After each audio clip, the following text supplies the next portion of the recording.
Hey everybody, it's Jason Blaha here. Now that my two obligatory informative videos are done for the day, it's time to talk about current events in the online fitness community. And this morning I went ahead and I finally watched Jeff Cavaliere's video about preventing bicep tears.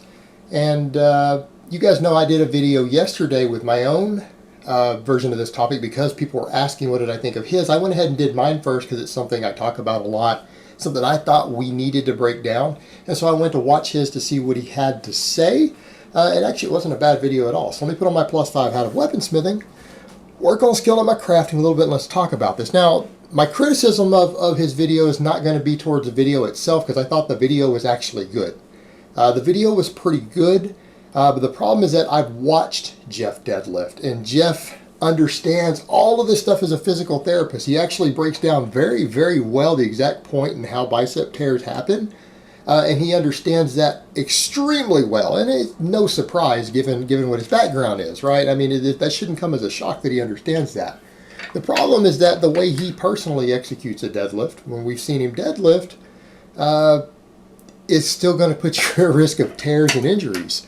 So it's like he's great at applying the concept of it, but he's not realizing, because it's maybe not enough experience around really heavy deadlifting, to realize that he is creating problems with the way that he deadlifts that can still create the exact problem he's talking about. And so the people who follow him are not necessarily safe if they're executing the deadlift the way he says. It'll minimize it if they listen to what he says in this video and they focus on it, but they're still not going to be risk-free. Now, what I thought was interesting and I liked is that he broke down that the deadlift is almost an essential exercise. You need to be deadlifting. And I'm actually glad to hear somebody say that, because I don't consider the deadlift to be an optional exercise personally. So that was good. And what he also talked about is that people need to understand it's not about the stretch on the bicep. And that's what I loved about talking about the overhand grip. He's like, the pronated hand actually puts more stretch on the bicep. I mean, that's one thing I always think is interesting, and I talk about that rows for me done with a lockout. Dead hang pull-ups with a pronated grip, for me, I feel that more in my bicep personally. I really get a pump in my bicep even doing my weighted pull-ups from a dead hang with the overhand grip. It makes them burn almost pretty much as a curl does. So I thought it was interesting that he pointed that out, and he's like, but that's never the head that tears. Right? He's like, if that's not the one that tears, the actual bicep that has the most stretch on it, the one that's overhand when you do the mixed grip, that one never tears. It's always the underhand grip, which actually has reduced stretch. Again, very good point, isn't it? It's not about the stretch. Not about the stretch at all. It is about the contraction under the load and making the muscle attempt to contract against way too much weight for it to lift, and that's when it tears. That's when it tears. And I like that he talked about that because we do need to understand it from that perspective. And there's a couple things there, and he pointed out that it always happens near the top, and it happens when the arm comes forward. So again, the stretch has been removed because it's the underhand grip and your arm has come forward more in front of your body. It's once you pass the knee is the point where people tend to tear the bicep. And his advice was very simple, that focus on flexing your tricep so that you're keeping the elbow locked. And that's true. That's true. And it is the lockout on the deadlift where you get hurt. It really is the majority of the time. It's the further your arm gets in front of you. And as he pointed out, it's because when the weight gets really heavy at the top and we're struggling, we tend to want to hitch it a little bit, and we try to flex that bicep because the weight's getting heavy and we just want to finish it out, and it's a natural movement to want to do so, right? And that's a good point. That is actually true, and that is where it happens. And he showed it in the videos, and he's right. Bicep tears, when we see them, that tends to be where it happens. It's oftentimes when we lose focus also. But that's, for me, when I tore mine, it was a loss of focus, chronic overreaching, all of this stuff, and being really fatigued. I was on my 5th set of deadlifts when I tore it, and so things like your form breakdown, you're not concentrating on this stuff as much. But then, here's the problem with all of that. He's right. But then what does he do? He does touch and go deadlifts, and he was even doing them like burnout to failure. You guys see the problem there? Multifold in nature. Number one, it's when you're no longer focusing on the right mental cues. What happens? you're going to make mistakes. You start grinding near the top because you're getting to failure. It's getting hard. And you're so many reps deep, what happens? You start losing your focus on all those mental cues, like lock the arms, pull the slack out of the bar, all of that stuff. You start losing those mental cues. You're going to subject yourself to that risk, because the thing is, you know, bicep tear can happen on a deadlift with 225. It's not necessarily because it's your max. It's just that you fatigue the muscle. I mean, at 225 pounds with the right leverage it applies is more than enough to rip just about anyone's bicep off the bone, because nobody strict curls that much weight, do they? That's higher than, I believe, the world record for the strict curl. So even 225, it's a lot of stress for the bicep itself to attempt to load against on a barbell.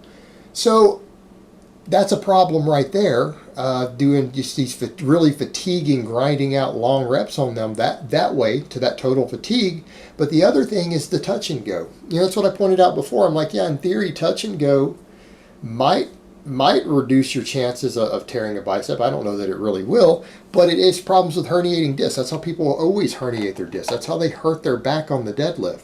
But what we need to think about also, what does touch and go deadlift let you do? It lets you lift a heavier weight than you would be able to lock for multiple reps. For example, let's say that if you have a max deadlift of approximately, I don't know, 520, 525, you could probably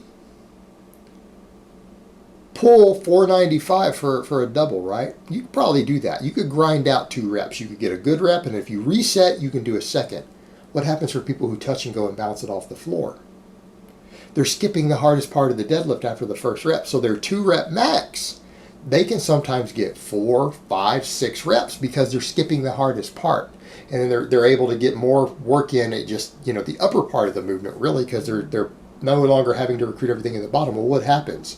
Now we're doing a bunch of fatiguing work with weights and reps that we wouldn't normally be able to do with the full exercise done correctly from a dead stop, through that up to that range of motion where it gets hard, where we tend to have that form breakdown and the arm bends, and what happens where you tear the bicep.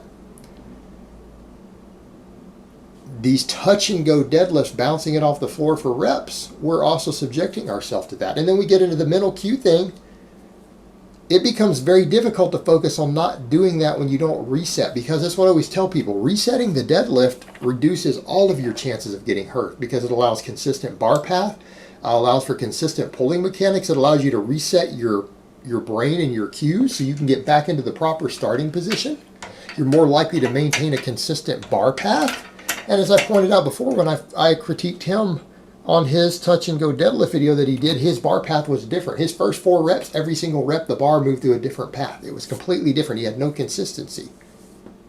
That's what happens with touch and go. Because when you bounce it off the floor, your bar path shifts, the bar can get in different positions in front of you. That can artificially create a situation to where you try to flex it at the top because your bar path is not consistent anymore. Also, you're not re-getting your mental cues correctly, because what do we do when we reset? If we take a second or 2 or 3 seconds between every rep on the deadlift off the floor, we reset our hips, we re-pull the slack out of the bar.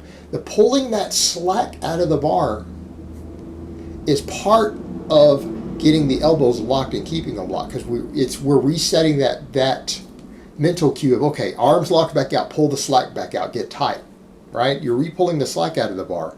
You're losing your focus on that once you start getting several reps deep when you're bouncing it off the floor and you're no longer doing a deadlift. And then we're creating, again, a lot of fatigue and a lot of work up through that portion of the deadlift where the bicep does get torn, and creating a situation where it's harder to maintain the same mental focus and the same cues and the same bar path. All right, that's a problem. And it's something that maybe Jeff will see this, maybe he won't. I don't know if Jeff has ever watched any of my videos critiquing him. He's got a really big channel. He odds are, guys, he probably doesn't, right? Let's just be fair. But if he does, I'm hoping maybe he will think through what I just said there. And the people of his who are in his audience who watch that and listen to this say, okay, this is a valid point, because I'm not invalidating anything he said about the cause of bicep tears. Right? I mean, he's accurate. He's right. He's right. And I think he put it really well. So I cannot actually bash or be critical of what he said in the video. But what we can look at is the way that he has personally demonstrated his own execution of the lift and think about the potential to create the scenario that he described through the way that he's executing the deadlift. Now, in theory, if you could focus really hard through the entire set on keeping the elbows locked and squeezing the tricep, you might be able to avoid that. But the problem we run into is that once you start getting fatigued, once you get a few reps accumulated on these touch and go deadlifts, and you're no longer resetting your brain towards pulling the slack out each time, it's very, very easy to lose your concentration on squeezing those triceps and locking the elbows out, isn't it? And you get near the top and it starts getting fatiguing. You get near that last rep where you're getting a little grindy. You might hitch a little bit, which is also why I tell people, not only do you need to learn to avoid a hitch, because it would disqualify you in a powerlifting meet, because if you train the hitch at all, what happens? When the weight gets heavy in comp, when you go to hit that max, you will tend to do what you did in your training. You'll fall back to that habit. So not only that, but that hitch itself can create that situation, because once you push the bar against your thighs and you use it to drive it through a little bit, that elbow can come unlocked. And on that supinated grip, you've now artificially created that situation. You created that situation, and it's real easy to start hitching when you get several reps deep and it gets really hard on touch and go deadlifts. It's a little different when you're focusing on maintaining perfect form on a full reset on every rep. It is more difficult to do that. So it can create a situation there also, and people need to think about it from that perspective. Because at the end of the day, I don't think any of us want to see anyone out there getting hurt. I mean, Jeff obviously doesn't want people to get hurt on the deadlift. He's a physical therapist by trade. So I think he's got a personal vested interest in his own life mission to prevent people from getting hurt. I personally love the deadlift. I have torn a bicep on the deadlift before. It is my favorite exercise, and I certainly don't want to see people get hurt doing my favorite exercise and further give it a bad name either. Because again, I think it's just a shame when that happens. It's probably one of the most amazing exercises ever. It is my favorite. I think it's essential. I would hate to see people get hurt doing it also, because again, I love the exercise, and I think injuries in general are bad. We need to avoid them whenever possible. All right, guys, but that's really all I have to say on that today. I hope it's been informative, and I will talk to you guys next time.